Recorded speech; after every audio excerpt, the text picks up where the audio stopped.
we're going to, this is, I believe, a 63 Pontiac Catalina, 421 Super Duty, and are you impressed that I know that date? Very, very impressed. Do you know why I know that? I think because I told you. Well, no, because I saw the sign in there that said 1963 Pontiac Catalina. Your eyes are better than I figured. My eyes are better. Listen, some of my senses need to work. Tell us a little bit about this car. Well, this is one of the last factory authorized production racers that before the ban took in effect. This is an aluminum optioned Swiss cheese car. And this is the very last car that Jim Wangers legally raced. I say legally because Jim had it on a track back in '63, but after that, of course, you know, when they took the race cars off the track and with the new GTO, they kind of put them on the street. So I have to say, legally on the track, this is the last race car that Jim raced back in 1963. And it's just in pristine condition, owned today by Bobby Knutson, which is no relation to Bunky, but a man with just as much passion for Pontiacs as he now owns most of the Royal race cars that were campaigned by Jim and Royal way back then. I'll tell you what, so the point is, this is a piece of Pontiac history that you're gonna, and this is on display. It's been over there all weekend. It'll be on display. Jim, folks, join me in welcoming Jim Wangers.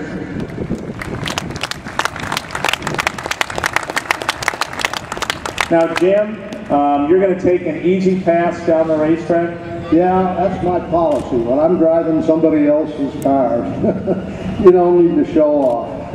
So we're going to take an easy stroll. I'll tell you what. Driving this car down the racetrack today has to bring back some memories, huh? Oh, you can say that. I gotta tell you that one of the most thrilling rides that I ever had in any race car back in the wonderful days in the early to mid '60s was the day I was going down the track at the old Detroit Dragway in this gorgeous machine when the frame broke. And we started jackrabbiting, hippity-hopping down the track. Luckily, we were going slow enough so we could control it. But this was the car, as Dave mentioned, that had that great Pontiac experiment, you know, the great Swiss cheese frame with holes drilled in both of the side rails on that box frame. And I am here to tell you that every one of them broke. It was a thrilling experience when they broke. Now you drilled those, that box frame, you drilled that to lighten up the car. That was the whole idea. And Pontiac, to their credit, were seriously, you know, into supporting their drag racing operation. The whole front end on this car, the fender, inner and outer, the bumper, the hood, it's all aluminum. You know, that was their way of trying to get competitive with weight. And somebody came up with the idea, let's take some serious weight out of those frame rails. Well, how much weight by drilling those holes? How much weight? Do you have any idea how much weight? They used to say 80 pounds. Kind of hard for me to believe, because the holes were only about 2 inches wide. Gotcha, but thus the name Swiss cheese. Yeah, that's what they look like. They look like a brick of Swiss cheese. Well, there you have it, and I'll tell you what, we are thrilled to have you. You've been a wonderful supporter of this event, and enjoy your ride down memory lane. This is a thrill. Believe me, I can't tell you how much I enjoy and how much I love to meet with these Pontiac enthusiasts who put all of that time and money and devotion into these cars. And if I can make one little statement, you know, they've taken our nameplate away from us, and that's a shame.